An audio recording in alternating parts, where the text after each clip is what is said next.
orang yang selalu sakit badan, sakit sendi, sakit lutut, sakit pinggang, sakit kepala. Dia penyelesaian dia apa dia?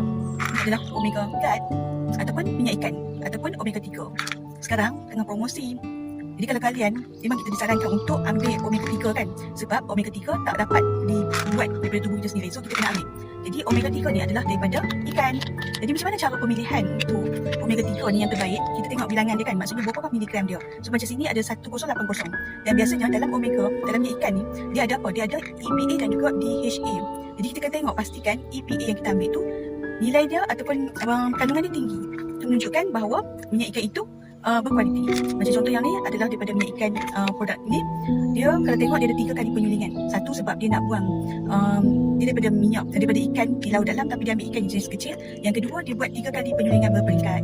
Maksudnya yang pertama tu dia sulin untuk didapatkan yang betul-betul terbaik, minyak yang terbaik. Yang kedua adalah spektra 7. Maksudnya dia nak apa maksud saya lupa. So dia 3 kali penyulingan. Yang kedua dia nak buang hanyir. Yang ketiga tak ingat.